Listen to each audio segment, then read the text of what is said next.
इन्नल हम्दलिल्लाह नहमदुहु व नस्तईनुहु व नस्तगफिरुहु व नऊज़ु बिल्लाहि मिन शुरूरि अनफुसिना व मिन सय्यिआति अमालिना मन यहदिहिल्लाहु फला मुज़िल्ल लहु व मन युज़लिल्हु फला हादिय लहु व अशहदु अन ला इलाहा इल्लल्लाहु वहदहु ला शरीका लहु व अशहदु अन्न मुहम्मदन अब्दुहु व रसूलुहु अम्मा बअद फ़इन्न खैरल हदीस किताबुल्लाह व खैरल हदी हदी मुहम्मदिन सल्लल्लाहु अलैहि वसल्लम व शर्रल उमूरि मुहदसातुहा व कुल्लु मुहदसतिन बिदअह व कुल्लु बिदअतिन ज़लालह व कुल्लु ज़लालतिन फिन्नार फ़अऊज़ु बिल्लाहि अस्समीइल अलीम मिनश शैतानिर रजीम मिन हम्ज़िहि व नफ़्ख़िहि व नफ़्सिहि बिस्मिल्लाहिर रहमानिर रहीम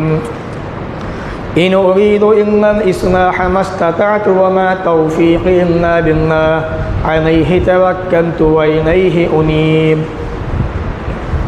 रब्बि इश्रह ली सदरी व यस्सिर ली अमरी वहलुल उक़दतम मिन लिसानी यफ़क़हू क़ौली रब्बि ज़िदनी इल्मा आमीन अल्लाहुम्मा रब्बि ज़िदनी इल्मा आमीन। तमाम किस्म की तारीफ़, किबरियाई, बड़ाई सब कुछ अल्लाह रब्बुल आलमीन के लिए लायक़ व ज़ेबा है, जो तमाम तारीफ़ों का मुस्तहिक़ हक़दार है। बादहू दरूद व सलाम नाज़िल व तमाम नबियों पर, ख़ासकर अल्लाह के आखिरी नबी प्यारे नबी मुहम्मद रसूलुल्लाह सल्लल्लाहु अलैहि वसल्लम पर अल्लाहुम्मा सल्लि व सल्लिम व बारिक अलैहि। सामिईन, हम जिस समाज और मुआशरे के अंदर ज़िंदगी गुजार रहे हैं, उस समाज और सोसाइटी के अंदर गुनाह, बुराइयाँ दिन ब दिन बढ़ती जा रही हैं। रोज़ाना नई नई ख़बरें पढ़ने को मिल जाती हैं कि आज ऐसा हादसा हो गया, आज किसी ने ऐसा कर दिया, किसी ने वैसा कर दिया, और ये तमाम की तमाम ख़बरें हमारे सामने आती रहती हैं। अफसोस और ज़्यादा यहाँ पर होता है कि इन सब ख़बरों को सुनने के बाद, पता होने के बाद, मालूम हो जाने के बाद हमारी तरफ से कोई तैयारी, कोई रिएक्शन नहीं होता। आखिर समाज में ये बुराइयाँ हो रही हैं, हम क्या कर रहे हैं उसके लिए? हमारी ज़िम्मेदारी क्या है? शरीयत ने हमें क्या ज़िम्मेदारी सौंपी है? क्या हम बुराइयों को होता हुआ देखते रहें? क्या बुराइयों को होने दें? समाज के अंदर फितने पनप रहे हैं, फितनों को पनपने दें?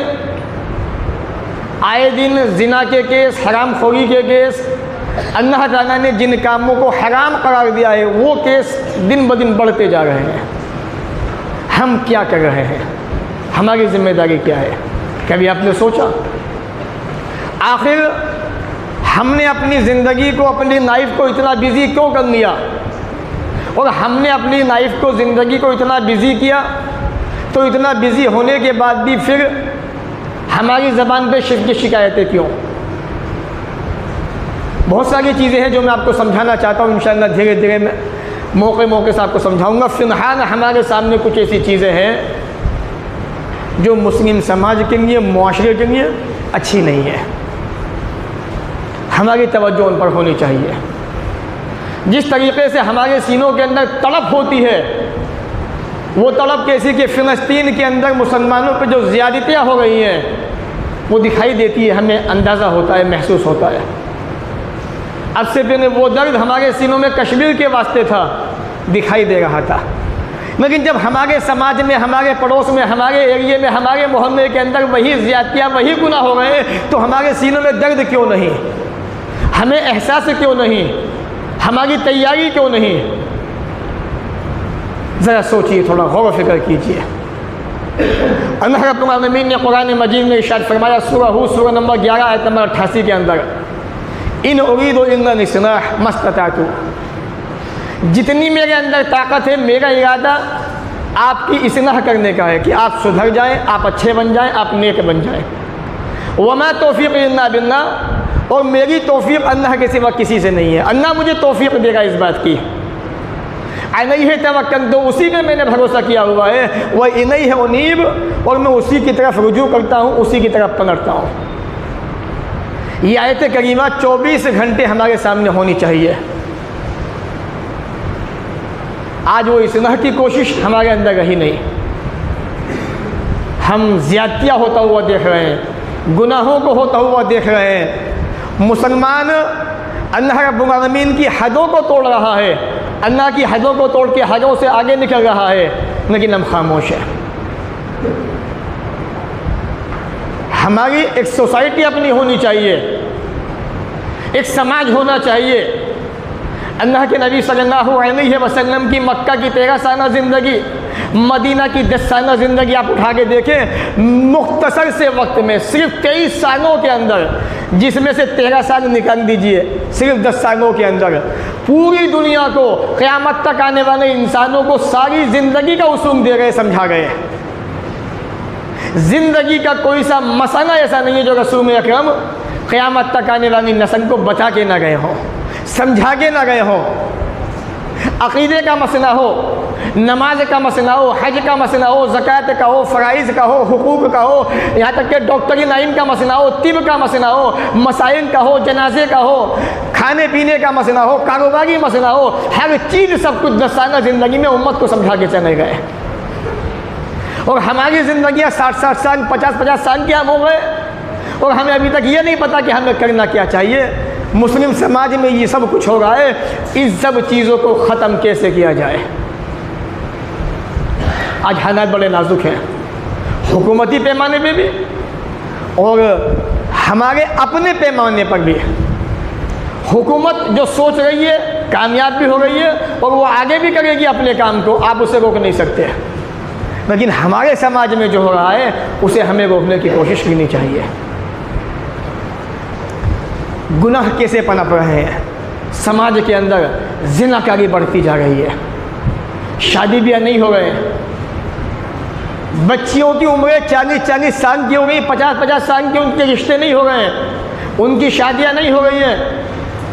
जिम्मेदार कौन है? जितने लोग मस्जिद में बैठे हुए हैं, हम सभी सब जिम्मेदार हैं इसके, पूरा मुस्लिम मोहल्ला, मुस्लिम समाज जिम्मेदार है इसका। ऐसा नहीं है कि बेटी मेरी आप जिम्मेदार नहीं है, जिम्मेदार आप भी है, क्योंकि वो बढ़ावा, वो मुसीबत, वो परेशानी, वो आफत जो समाज में हो रही है, जो हर बेटी वाले के बस से बाहर है, जहेज का मसला, उसे बढ़ावा आपने दिया है, इस्लाम ने बढ़ावा नहीं दिया। हुकूमत ने ये कानून बना दिया कि दहेज लेना कानूनी अपराध है, सज़ा है इस पर, फिर भी लोग नहीं डरे, फिर भी जहेज को बढ़ावा दिया। नतीजा ये हुआ ज़िनाकारी इतनी आम हो गई कि हमें उसका एहसास भी नहीं है। क्यों? क्योंकि अभी हमारी बच्ची ने वो गुनाह नहीं किया, वो बुरा काम नहीं किया, जब वो कर बैठेगी तब हमें उसका एहसास होगा। अल्लाह ना करे ऐसा हो। अभी हाल ही के अंदर आपने सुना होगा, आपके मोहल्ले का, आपके एरिया का एक बड़ा वाक़या सुनने को मिला। एक मुस्लिम नौजवान बच्ची जो हमल से थी, जिसने ज़िना करवाया था, और जब उसको बच्चा पैदा हो गया तो उसने बच्चा पैदा होने के बाद उस बच्चे को नाले के अंदर फेंक दिया। बच्चा डूब के मर गया। मरने के बाद बाहर निकला तो लोगों ने देखा, पता चला कि फना थी, कोई थी, उसने बच्चे को नाले के अंदर फेंक दिया पैदा होने के बाद। ये कौन कर रहा है? ये मुसलमान कर रहे हैं। कहाँ है समाज के वो लोग जिनके सीनों में दर्द है मुस्लिम समाज का, मुस्लिम कौम का? कहाँ है वो लोग आज? उनकी निगाह क्यों नहीं है इन बातों पर, इन कामों पर? फिर जब मैं अपनी ज़बान से कुछ कहता हूँ तो समाज में बातें होती है कि मौलाना सऊदी की बातें करते रहते हैं बस। अरे मेरे भाई, आपको है ही नहीं कुछ उसके सिवा, सऊदी के सिवा आपको दिखाई देता नहीं कुछ नक्शे के अंदर। सऊदी के अलावा आपके मोहल्ले में, आपके घर में बहुत कुछ हो रहा है जो आपको दिखाई नहीं दे रहा है। अगर सऊदी में ऐसा होगा तो वो जिम्मेदार है, अल्लाह ताला हिसाब लेगा, क़यामत के दिन छोड़ेगा नहीं उसको।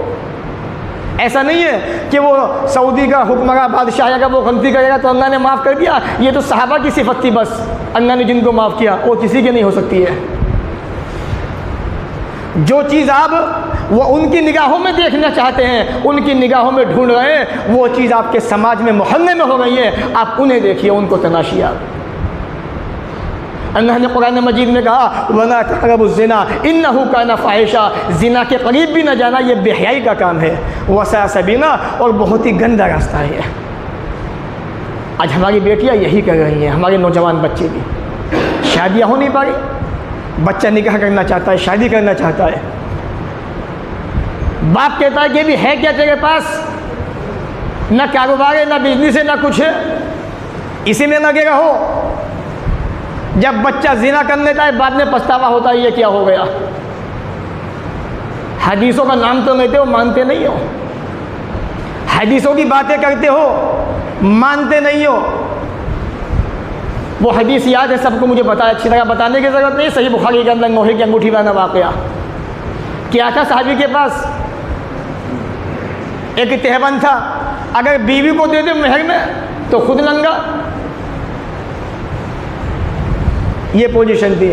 रसूलुल्लाह ने क्या कहा, एक अंगूठी ले आओ, उस पर तुम्हारा निकाह कर दूंगा। इतना आसान निकाह, इतना आसान। अब तो ये है कि स्टेटस का है कि नहीं है। और बेटा कहता है अब्बू शादी तब करूँगा, 4 पहिए वाली लूँगा, सीधी बताऊँ फिर शादी नहीं करूँगा। पैसे वाली पार्टी है बेटा, खबर वो भी मिलेगी तुम्हें, वो भी दिलवाएंगे तुम्हें। ये हो रहा है समाज के अंदर। एक आदमी पैसे वाला है तो 1000 आदमी बगैर पैसे वाले हैं। उन 1000 बच्चों के निकाह कैसे होंगे, इसका जिम्मेदार वो तन्हा इंसान है जो अपने बेटे या अपनी बेटी को जहेज़ के नाम पे न जाने हराम खोरी करवा रहा है, बहुत सारी चीज़ें दे रहा है, वो जिम्मेदार है इसका। जो बच्चियाँ जिना कर रही हैं ये सब जिम्मेदार है इसके। अल्लाह ने अगर आपको पैसा दिया है तो आप उनके निकाह क्यों नहीं करवा देते। लेकिन निकाह करवाएंगे कैसे, मस्जिदों में पैसे दिए नहीं जाते तो निकाह में पैसे कहाँ से दे देंगे इतने। दिक्कत तो ये है। बात आ गई, आप जिस मस्जिद में बैठे हुए हैं, हालांकि मैंने सोचा था इंशाअल्लाह कल मैं ये कदम उठाऊंगा कल से। आप मस्जिद में हर जुमे को पढ़ने आते हैं, मस्जिद का फर्श बैठा हुआ है, टूटा हुआ है, आपके मकान इससे कई गुना बेहतर हैं, लेकिन किसी मुसलमान के अंदर इतनी गैरत नहीं कि कम से कम कमेटी से बात करके, जिम्मेदारों से बात करके कि ये कदम उठाइए, आप मस्जिद का फर्श टुटवाइए, नया लगवाइए, इसके अंदर टाइल्स लगवाइए, हम इंशाअल्लाह आपके साथ में। कितना खर्चा बताइए आप हमें। एक भी मुसलमान कहने को तैयार नहीं है। अपने आप को मुसलमान कहते हो, ढूंढो आईने में जाके अपने आप को कि हम कैसे मुसलमान हैं, कहाँ के मुसलमान हैं हम। सोचो, आपके दरवाजे पे ज़रा सी गंदी हो जाए, ज़रा सा टाइल्स टूट गया तो उसको हटवा के नया लगवा दोगे आप। जिस मस्जिद में नमाज़ें पढ़ते हो, मस्जिद का फर्श एक ज़माने से बैठा हुआ है, टूटा हुआ है, आपकी आंखें उसको देख नहीं पा रही हैं। यही इस्लाम है, यही मुसलमान की पहचान है। आप कहते हो कि हम तो मुसलमान हैं, आप मुसलमान हो ही नहीं सकते वो मुसलमान जो रसूल अकरम ने हमें बताया हदीसों के अंदर। अल्लाह की कसम, ऐसे ऐसे लोग हैं पैसे वाले। एक आदमी चाहे तो चुपचाप बनवा के चला जाइए, पता भी ना चले, लेकिन सीने के अंदर वो तड़प होनी चाहिए, वो जज्बा होना चाहिए, वो जोश होना चाहिए। बहरहाल तो अल्लाह ने कहा जिना के करीब भी ना जाओ, ये बहुत बेहयाई का काम है, गंदा रास्ता है। आज हमारी बच्चियाँ ये गलत काम कर रही है। कभी आपने सोचा इस बारे में, कभी आपने गौर फिक्र किया? जितनी सोच आप मुस्लिम सोसाइटी में मुस्लिम पार्टी को लाने की कर रहे हैं ना, ये बहुत बात की बात है। आप भी कहते प्रधानमंत्री नहीं बन सकते, भूल जाओ, पता नहीं कब आएगा वो टाइम। अरे जो खराबियाँ समाज में हो रही हैं उनको तो ख़त्म करो, कम से कम उनको तो निकालिए अपने अंदर से, तभी तो सारी चीज़ आएंगे। जहाँ गुनाह होते हैं, फसाद होते हैं, वह हुकूमतें नहीं आती, वहाँ बिगाड़ पैदा होता है। मोहम्मद रसूलुल्लाह सल्लल्लाहु अलैहि वसल्लम ने सहाबा को समझाया, मक्का से मदीना पहुँचे, चंद दिनों के अंदर मदीना पे हुकूमत मुसलमानों की कायम हो गई और धीरे धीरे आहिस्ता आहिस्ता पूरी दुनिया के अंदर इस्लाम फैल गया। इसका सही इस्तेमाल कीजिए, गलत इस्तेमाल मत कीजिए। अल्लाह ने आपको दिमाग दिया है, ऐसे सोचिए, इस्लाम को सामने रख के, कुरान की आयतों को सामने रख के, हदीस रसूल को सामने रख के, अल्लाह के नबी जनाब मोहम्मद रसूलुल्लाह सल्लल्लाहु अलैहि वसल्लम का सुलह हुदैबिया का वाक़या उसको सामने रख के। आज नौजवान दबेंगे नहीं, कैसे दब जाएंगे? दबना पड़ेगा। है क्या तुम्हारे पास उठने के लिए? रसूलुल्लाह ने सुलह हुदैबिया का वाक़या हमें सिखाया, बताया कि आइंदा के हालात को देखते हुए इंसान को फैसले बहुत सोच समझ के करने चाहिए। ये और बात है, हमारे अंदर कुछ ऐसी शख्सियतें हैं, हमारे मुंह पे कुछ है, वहाँ पे कुछ है, जिनकी वजह से हमें ये दिन देखने पड़ रहे हैं। ये अलग मसला है। तो मेरे भाइयों, थोड़ी समाज की फ़िक्र कीजिए, मुआशरे की, मुस्लिम मुआशरे की, जो बुराइयों की दलदल में फंस चुका है, जहाँ से निकलना बड़ा मुश्किल है इन नौजवान बच्चों बच्चियों का। एक बुराई समाज के अंदर और, इस्लाम ने शादी का हुक्म दिया है, लेकिन वहीं पर यह भी हुक्म दिया है कि एक आदमी 2 सगी बहनों को अपने निकाह के अंदर नहीं रख सकता। आपने एक बच्ची से निकाह किया, अब आप दूसरी शादी करना चाहते हैं तो आपको दूसरी शादी किसी दूसरी औरत से करनी पड़ेगी, ना कि उसकी सगी बहन से। आप उसकी सगी बहन से निकाह नहीं कर सकते, हराम है इस्लाम के अंदर। लेकिन ये मिसालें यहाँ भी कहीं और भी बहुत सारी मेरे सामने सुनने को मिल गई। और फिलहाल हमारे आसपास का ही वाक़या है। एक नौजवान बच्चे ने 2 शादियाँ की, दोनों बहनों से निकाह किया। ये हराम खोरी की उसने। वो सोच रहा है कि निकाह हुआ, मुफ्ती साहब ने निकाह पढ़ाया, सबसे बड़ा मुजरिम मुफ्ती वो। यहाँ भी आते हैं बहुत से लोग ऐसे निकाह पढ़वाने की, इमाम साहब निकाह पढ़ा दो, थोड़ी बोनी हो जाएगी। कई मरतबा ऐसा हुआ मेरे साथ में कि मेरे भाई इस्लाम के आगे कोई समझौता नहीं हो सकता। मैंने कही ये बात मस्जिद के अंदर बैठ के लोगों से, बहुत उन्होंने कहा कि इमाम साहब मसला बड़ा नाजुक है, पढ़ा दीजिए। मैंने कहा कोई, जब तक सामने वाली पार्टी राज़ी नहीं होगी निकाह नहीं हो सकता। बाप की मर्ज़ी चाहिए, सब कुछ चाहिए, निकाह नहीं हो सकता। गए दूसरी जगह मुफ्ती साहब के पास, मौलवी साहब क्या पढ़ा देना, क्या हुआ, निकाह तो हो चुका, फना साहब ने पढ़ा दिया। ये समाज में हो रहा है। मैंने कहा निकाह पढ़वा दिया तुमने, कोई दिक्कत नहीं है, हराम खोरी हो गई है। और मैंने कहा तुम दोनों जिम्मेदार हो इस बात के, तुमने जानते बुझते निकाह करवाया। ये आज हमारे समाज में ये हो रहा है, आपको क्यों खबर नहीं है? क्यों पता नहीं है आपको? अभी मोहम्मद बिन सलमान को छींक आ जाए तो आपके पास खबर आ जाएगी। इतने दूर की खबरें आपको मिल रही हैं कि आज वो छींका, उसकी छींक के अंदर ऐसा ऐसा हुआ। ताज्जुब की बात है ये, हमारे समाज में ये सब कुछ हो रहा है, हमें पता क्यों नहीं है? हमारी जिम्मेदारी जो है उसे समझने की कोशिश कीजिए, प्लानिंग कीजिए, टीमें तैयार कीजिए अपनी, जो समाज में काम करें मुआशरे के अंदर। जैसे मोहम्मद रसूलुल्लाह सल्लल्लाहु अलैहि वसल्लम ने सहाबा की टीमें बनाई थी, सहाबा को लगाया था काम के ऊपर, समाज और मुआशरे के अंदर बुराइयों को ख़त्म किया समाज से, मुआशरे से। आज हमें इन बुराइयों को अपने समाज से निकालने की ज़रूरत है। नतीजा क्या हुआ? शादी तो कर ली, दोनों बहनें साथ में, एक बहन को अपने कमरे में ऊपर ले गया, पिस्टल निकालनी कनपट्टी पे रखी और बहन को वहीं ढेर कर दिया। आज ये हमारे समाज में हो रहा है। ये है मुसलमान। वज़ा में तुम हो नसारा तो तमद्दुन में हुनूद। ये है मुसलमान जिन्हें देख के शर्माए यहूद। यहूदी भी देख के हंसते, आज हमें शर्माते कि ये मुसलमान है। यही यहूदी अल्लाह के रसूल के ज़माने के अंदर अपनी अमानतें मुसलमानों के पास रखा के जाया करते थे। वो जानते थे कि समाज के अंदर कोई इंसाफ वाला है, कोई हमदर्द है, किसी में गैरत है इस्लाम की, या कोई अमीन है, अमानतदार है तो मुसलमान है, मुसलमान के सिवा कोई नहीं है। आज हमें लोग गालियाँ देते हैं, मुंह पर भी पीछे भी, कि मुसलमान बड़ा बेगैरत हो गया, मुसलमान तो ऐसा होता है वैसा होता है। और हम सुनते हैं, सुननी पड़ेगी हमें। क्यों? क्योंकि हमारे अंदर सिस्टम है ही नहीं, हम है ही नहीं इस्लाम के मानने वाले। तो इसलिए थोड़ी निगाह समाज पे भी रखिए। हमारे नौजवान बच्चे बच्चियाँ कहाँ जा रही हैं? माओ की बेइज्जती हो गई है, नाफरमानी हो गई है, नौजवान बच्चे बच्चियाँ हो गए हैं। हालांकि अल्लाह ताला ने कुरान मजीद में इतने सख्त अल्फाज में कहा, उसको भी हम नहीं समझते। समझते क्यों नहीं है? मुफ्तियों ने फतवे दे दिए, जो कुरान को तर्जुमे से पढ़ेगा गुमराह हो जाएगा। और जब फतवे दिए, अवाम ने बात मानी कि वाकई बात तो सही है। जब कुरान से दूर हुए तो ना माँ के मकाम की पता, ना बाप के मर्तबे का पता, ना मस्जिद का पता, ना नमाज़ों का पता। अल्लाह की कसम, सर्वे करो मुस्लिम समाज का। मोबाइल फ़ोन और एयरफोन हाथों में दिखाई देंगी, बस इसके सिवा कुछ नहीं। बच्चे स्कूल जा रहे तो फ़ोन के ज़रिए, आ रहे तो फ़ोन हाथ में, सो रहे तो फ़ोन हाथ में, उठ रहे तो फ़ोन हाथ में। ये हमारे हालात हो चुके हैं। और किसी की समाज पे निगाह नहीं है, तड़प नहीं है, शौक़ नहीं है। अल्लाह ताला पूछेगा, हिसाब लेगा, मैंने तुम्हें ज़िम्मेदार बनाया था, ज़िम्मेदारी दी थी, कितनी ज़िम्मेदारी को अदा किया था? तुम्हारे घर में ये सब कुछ हो रहा था, कितनी ज़िम्मेदारी अदा की थी? आदमी से पूछेगा, बीवी से पूछेगा, ज़िम्मेदारों से पूछेगा, सबसे पूछेगा। जो भी आदमी ज़िम्मेदार है, चाहे वो घर का ज़िम्मेदार हो, मस्जिद का हो, मदरसे का हो, मोहल्ले का हो, हर एक से ज़िम्मेदारी पूछी जाएगी। आज जो सीटों पे मरते हैं ना, ओहदों पे,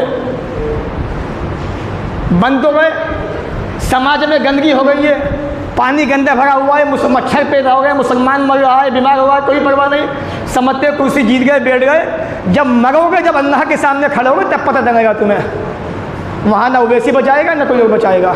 हाँ, वहाँ तुम्हारे आमद बचाएंगे तुम्हें। सही बता रहा हूँ मैं आपको, आज हमारे हालात ऐसे हो चुके हैं। इसलिए संभल जाइए, सुधर जाइए, वक्त है अभी। इसलिए कभी कभी बड़े सख्त अल्फाज में मैं कहता हूँ आपसे, शायद तुम्हारे दिलों पे चोट हो, मगर तुम्हें एहसास हो इस बात का कि वाकई हम वो गलती कर रहे हैं। अपना आदमी होने के बाद अपने एरिए को नहीं देख पाए, उससे बड़ा बदबख्त बदनसीब कौन होगा। वो मिसालें हैं ना, कहावतें, जब आते हैं तो हाथ ऐसे होते हैं, हाथ जोड़ के वोटें मांगते हैं, माफिया मांगते हैं। ध्यान रखना भाई साहब, बड़ी मेहरबानी होगी। उसके बाद झांके नहीं देखते कौन मर रहा, कौन जी रहा है, हो क्या रहा समाज के अंदर। बहरहाल हमारे नौजवान बच्चे बच्चियाँ थोड़ी इन पे निगाह रखिए। और अगर आपको नसीहत हासिल करनी है, क्योंकि आप पे इतना वक्त हो नहीं कि आप इस्लाम को पढ़ें, किताबों को पढ़ें, दीन को पढ़ें, अरे थोड़ा यहूदियों को देख लो, सरदारों को देख लो, बोरा समाज को देख लो, उनके अंदर एजुकेशन कितनी हाई क्वालिटी होती है, कितनी हाई होती है एजुकेशन।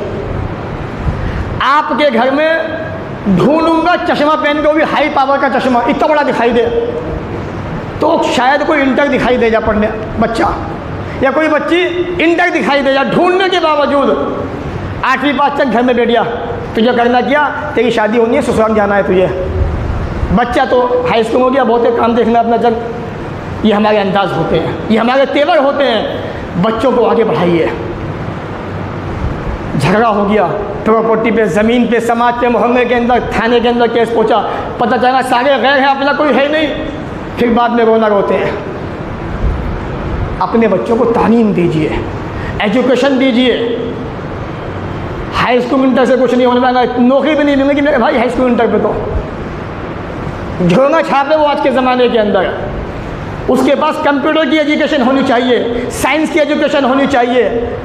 ये बीटेक इंजीनियर कुछ भी नहीं है, एलएलबी होना चाहिए, जज होना चाहिए, कलेक्ट्रेट होना चाहिए, मजिस्ट्रेट होना चाहिए, ये सारे ओहदे तुम पे होने चाहिए। हम बताएंगे तुम्हें, उसके बाद हुकूमत तुम्हें खुद बुलाएगी कि कहाँ हैं फना साहब के बच्चे, आइए। इतने मार्क्स आपके, और सरकारी स्कूलों के अंदर पढ़िए आप, प्राइवेट कोई माने नहीं होता। आप सोच रहे हैं कि प्राइवेट अच्छी बात है, पढ़िए उसके अंदर भी। जब सरकार से जुड़े रहेंगे तो आप सरकार की निगाह में रहेंगे आप, कि कौन सा बच्चा यहाँ से होता हुआ इस स्टेज पे पहुँचा है, उसने इस ओहदे को हासिल किया है, वो जानती है आपको, फ़ौरन कौन आएगा आपके पास। आप बड़े कॉलेज में पढ़ते हैं, एमयू के अंदर एमबीए कर गए मान लीजिए आप, कंपनियों की निगाह उस बच्चे पे होती है जो एमबीए के अंदर एडमिशन लेता है, ये आपको पता होना चाहिए। लेकिन हमारे बच्चे कहाँ हैं, हाई स्कूल में है ही नहीं अब तो बनते। बेचारे जब से 8 साल के 10 साल के हुए, क्या हुआ, मिनी मेट्रो हाथ में थमा दिया उनके, चल निकल जा कमाने के लिए, सुबह से शाम तक। महंगाई बहुत ज़्यादा हो गई है। अगर महंगाई ज़्यादा है तो सस्ताई भी है, सारी चीज़ें, ऐसा नहीं है। एजुकेशन ख़त्म हो गई। कंपनियों की निगाह होती है कि हाँ फला बच्चा एमबीए के अंदर आया, फ़ौरन उसको हायर करते हैं, वो उससे बातचीत करते हैं, उसको ऑफ़र करते हैं कंपनी वाले कि आप हमारी कंपनी में इससे जुड़िए, आप पढ़ते रहिए और हम आपको मंथली 30,000, 35,000, 40,000 रुपया पर मंथ आपको देंगे, आपको ये करना है।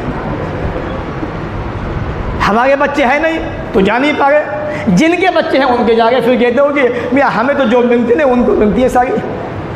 तुम हो कहाँ जॉब के लायक, तुम्हारे पास क्वालिफिकेशन क्या है, एजुकेशन है नहीं तुम्हारे पास, किस जॉब की बात करते हो आप। पार्ट टाइम की नमाज़ें तुम्हारे पास नहीं है। अल्लाह तुम्हें जगह नहीं देगा जन्नत के अंदर इस बुनियाद पे, तो अगर देखा जाए तो नहीं तो माफ़ करने वाला है, चाहे तो माफ़ कर दे। तो हम क्या कर रहे हैं समाज के अंदर, हम कैसे हो गए, क्या थे, थोड़ा इस पर फोकस कीजिए आप। इस पर किसी की तवज्जो नहीं है, ना तवज्जो करना चाहते, फोकस करना चाहते हैं। बस अपने आपस में गुत्थम गुत्थाएँ उसी में लगे हुए, उसी में उलझे हुए हैं। इसलिए मेरे भाइयों, थोड़ी निगाह समाज पे भी रखिए, समाज में हो क्या रहा है, समाज के अंदर क्या चल रहा है। ये नौजवान बच्चे बच्चियाँ तुम्हारी जिम्मेदारी है। मैंने मिसाल दी थी पीछे भी मोहम्मद बिन कासिम की, कितने साल का नौजवान था, ओनली 16 या 16 साल का नौजवान था, मुजाहिद था। हमारे बच्चे 20-20 साल के, 25-30 साल के हो गए, अभी उन्हें नमाज याद नहीं, दुआएं याद नहीं, खाने के तरीक़े याद नहीं, पेशाब पखाने का तरीक़ा याद नहीं, अंदर जाना कैसे चाहिए, आना कैसे चाहिए वो पता नहीं, मस्जिद में आने जाने की दुआ याद नहीं, और बातें करते हैं अपनी सत्ता की, अपनी हुकूमत की। पहले जो अल्लाह की हुकूमत है उसको तो ले आओ, जो अल्लाह का कानून है उसको तो ले आओ, उसे तुम मानना नहीं चाहते, दुनिया के पीछे लगे हुए हो। अल्लाह के रसूल की हदीस याद करो, ला युमिनु अहदुकुम हत्ता युहिब्बा li अखीहि मा युहिब्बु li नफ्सिहि, सही मुस्लिम के अल्फाज हैं।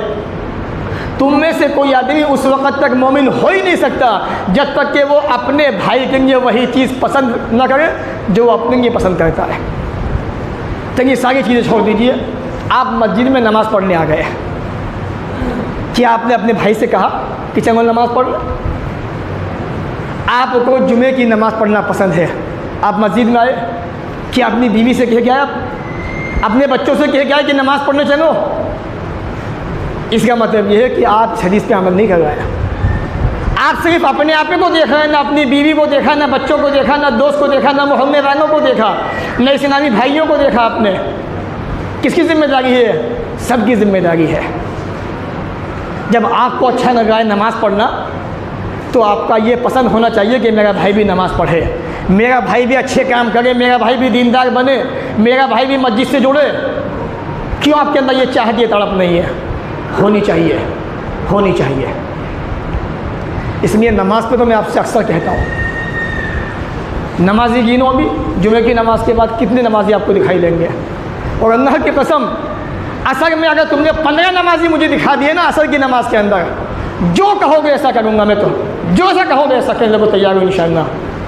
अगर 15 नमाजी तुमने मस्जिद में मुझे दिखा दी असर की नमाज के अंदर, ये डूब मरने का मकाम है मुसलमानों तुम्हारे लिए, तुमसे कह रहा हूँ मैं, किसी और से नहीं।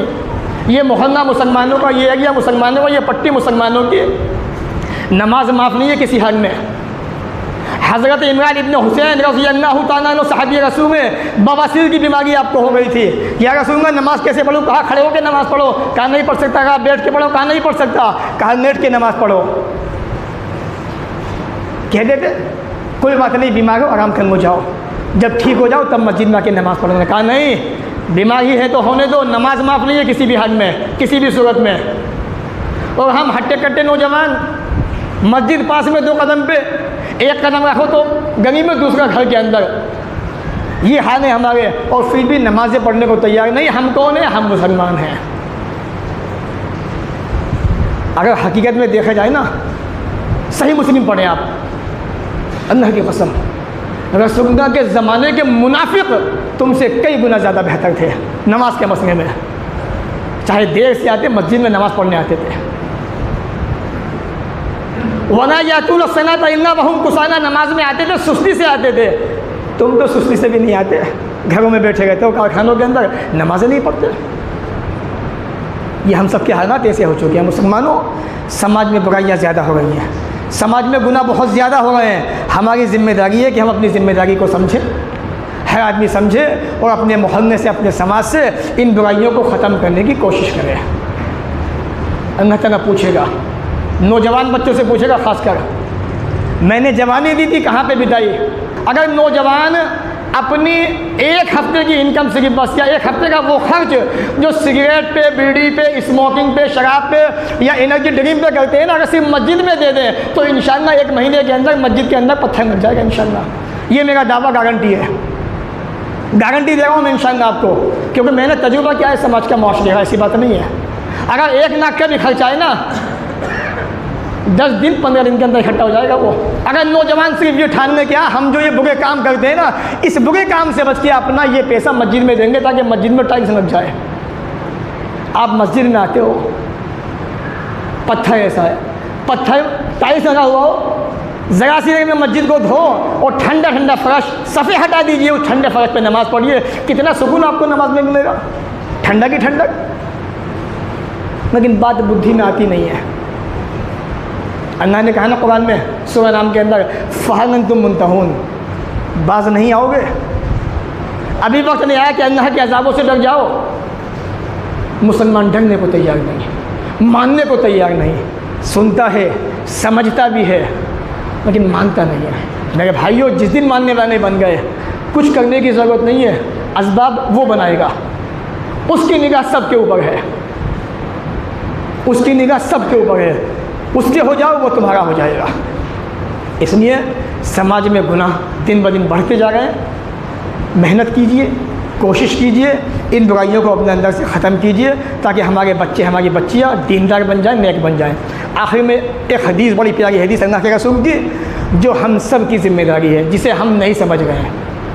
याद रखो, जन्नत में नहीं जा सकते जब तक इस हदीस पे अमल नहीं करोगे। सही बुखारी सही मुस्लिम की हदीस है। प्यारे नबी ने फरमाया, एक मुसलमान के दूसरे मुसलमान पे 6 हक़ है। जब उससे मुलाकात करे उसको सलाम करे, और जब उसको दावत दे तो उसकी दावत कबूल करे, और जब वो नसीहत मांगे तो अच्छी नसीहत करे, और जब उसे छींक आए वो अल्हम्दुलिल्लाह कहे तो उसको बरकत की रहमत की दुआएं दे, और जब वो बीमार हो जाए तो उसको देखने जाए, और जब उसका इंतकाल हो जाए उसके जनाजे में शरीक हो। ये 6 हक़ मुसलमान के हैं। अब मुझे कुछ कहने की ज़रूरत नहीं है, आप खुद देखना बाद में नमाज के बाद, झाँक के गिरबान के अंदर अच्छी तरह देखना, झाँक के, कि हम इस हदीस पे कितना अमल कर रहे हैं, कितना हदीस को मानना है, कितना अपने मुसलमान भाइयों को सलाम करते हैं, कितना उनके हुकूक अदा कर रहे हैं, कितना उनकी बात को समझ रहे हैं, कितना जनाज़ों में जा रहे हैं। अभी एक जनाजे में जाने का मौका मिला, ये हाल ही में भी इंतकाल हुआ था हमारे पड़ोस के अंदर। डूब मरने का मकाम था मुसलमानों के लिए। अगर मेरे पास कोई ओहदा होता ना हुकूमती पैमाने पे, इतना मारता मैं कब्रिस्तान के अंदर उनको कि उनके दिमाग ठिकाने पे लगा देता। सही बता रहा हूँ मैं आपको। हज़रत उमर ने कहा था ना, 2 आदमी मस्जिद नबी में बैठ के बातें कर रहे थे। हज़रत उमर ने देखा तो दरवाजे में से कंकड़ फेंका ऐसे, इधर आओ, इशारे से बुलाया, कहा कहाँ के रहने वाले हो? कहा ताइफ के। खैर अच्छी बात है, अगर मदीना के होते ना तो हुंगिया बिगाड़ देते तुम्हारा, इतना मारता मैं तुम्हें दोनों को। मस्जिद में बैठ के बातें कर रहे हो ज़ोर ज़ोर से। तो ऐसे ही कब्रिस्तान में नमाज हो रही थी जनाजे की, बेगैरत कब्रिस्तान में जाके बातें कर रहे थे बैठ के, नमाज पढ़ने को तैयार नहीं। इतना बेगैरत मुसलमान हो चुका, इतना बेगैरत। तो बादशाह ऐसे नहीं आएंगे तो कैसे आएंगे ये बताओ। इसलिए मैं कहता हूँ कुछ भी नहीं है अल्लाह की कसम। सारी दुनिया का सर्वे कीजिए, सारी दुनिया का, जितना सुकून, जितना अमन हिंदुस्तान के अंदर है उतना आपको किसी देश में नहीं मिलेगा। अभी तो कुछ भी नहीं हुआ, लेकिन हालात नहीं बदलोगे तो पता नहीं क्या क्या होगा। तो अल्लाह के रसूल की हदीस है, बस ज़बान पे क्या है टेंशन, मस्जिद अक्सा, नाक गाय आ गई, यूँ आ गया, ऐसा हो गया। अल्लाह के रसूल की हदीस नहीं है, पेशन भी नहीं है कि बहुत कुछ होना है क़यामत के करीब।